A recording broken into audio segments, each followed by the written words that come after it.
Ebikolwa by'abatume essula 9 olunyiriri olusooka okutuuka ku lusembayo.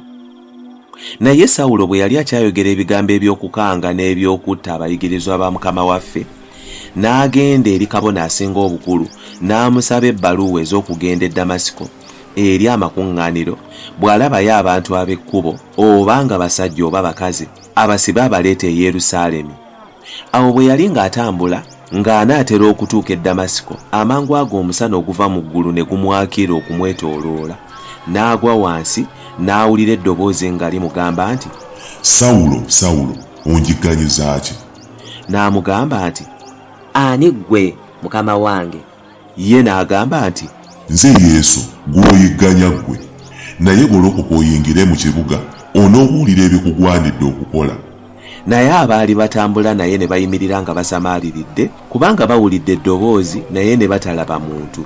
Sawulo n'agolokoka wansi n'agezaako okutunula naye n'amaaso ge nga tegalaba. Ne bamukwata ku mukono ne bamuleeta e Ddamasiko.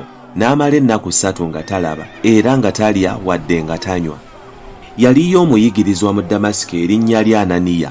Mukama waffe n'amugamba mu kwolesebwa nti, Ananiya. N'addamu nti, Nze nzuuno, Mukama wange. Mukama waffe n'amugamba nti, Golokoka ogende mu kkubo eriyitibwa eggolokofu, obuulize mu nnyumba ya Yuda omuntu erinnya lye Sawulo ow'e Taluso, kubanga laba asaba, era alabye omuntu erinnya lya Ananiya ng'ayingira ng'amussaako emikono azibule.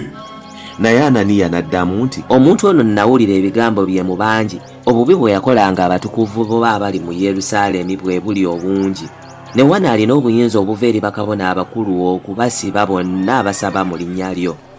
Naye Mukama waffe n'amugamba nti, Genda, kubanga oyo kye kibi ekironde gye ndi okutwalanga erinnya lyange mu maaso g'amawanga ne bakabaka n'abaana ba Isirayiri.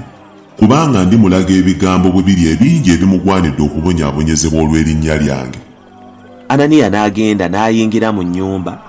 Bwe yamussaako emikono n'ayogera nti, Owooluganda Sawulo, Mukama waffe antumye, Yesu eyakulabikira mu kkubo ng'ojja, ozibule ojjuzibwe Omwoyo Omutukuvu. Amangwago ku maaso ge ne kubanga okuvuddeko amagamba. N'azibula n'ayimirira n'abatizibwa. N'alya emmere n'afuna amaanyi. N'abeera n'abayigirizwa abaali mu Ddamasiko ennaku nnyingiko. Amangwago n'abuulira Yesu mu makuŋŋaaniro ng'oyo ye Mwana wa Katonda. Bonna abaamuwulira ne beewuunya ne bagamba nti, Si ono eyayigganya ennyo mu Yerusaalemi abaasabanga erinnya eryo? Kye kyamuleeta ne wana abasibe abatwala eri bakabona abakulu. Naye Sawulo ne yeeyongera okubanga n'amaanyi n'akwasanga ensonyi Abayudaaya abaali batuula e Ddamasiko ng'ategeereza ddala nti oyo ye Kristo.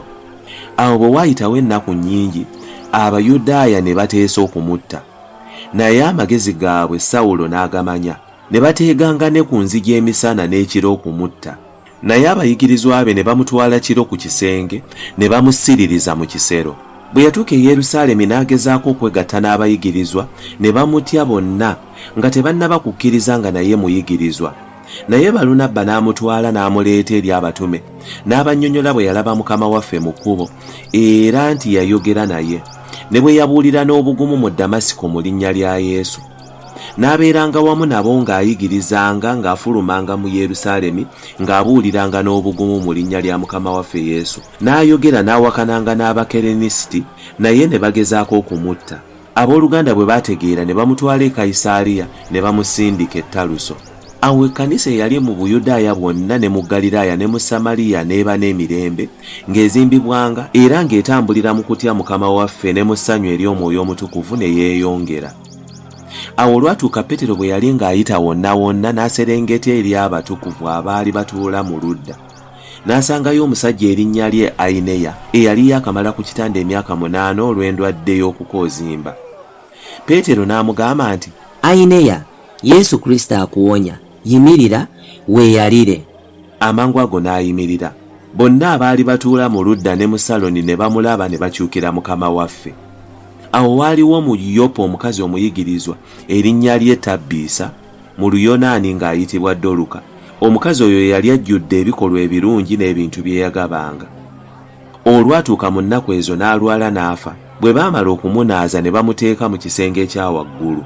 Era kubanga Luda yali kumpi ne Yopa, Abayigirizwa bwe baawulira nga Peetero gy'ali ne bamutumira abantu babiri nga bamwegayirira nti, "Tolwa, jangu gye tuli." Peetero n'agolokoka n'agenda nabo. Bwe yatuuka ne bamutwala mu kisenge ekya waggulu, ne bannamwandu bonna ne bayimirira kumpi naye nga bakaaba nga boolesa ebizibaawo n'ebyambalo Doluka bye yakolanga ng'akyali nabo. Naye Peetero n'abafulumya bonna n'afukamira n'asaba. N'akyukira omulambo n'agamba nti, "Tabbiisa, yimirira." N'azibula amaaso ge. Awo bwe yalaba Peetero n'agolokoka n'atuula. N'amuwa omukono n'amuyimusa. Awo bwe yamala okuyita abatukuvu ne bannamwandu n'abamukwasa nga mulamu, ne kitegeerwa mu Yopa kyonna, bangi ne bakkiriza Mukama waffe. Awo olwatuuka n'alwayo ennaku nnyingi mu Yopa mu nnyumba ya Simooni omuwazi w'amaliba.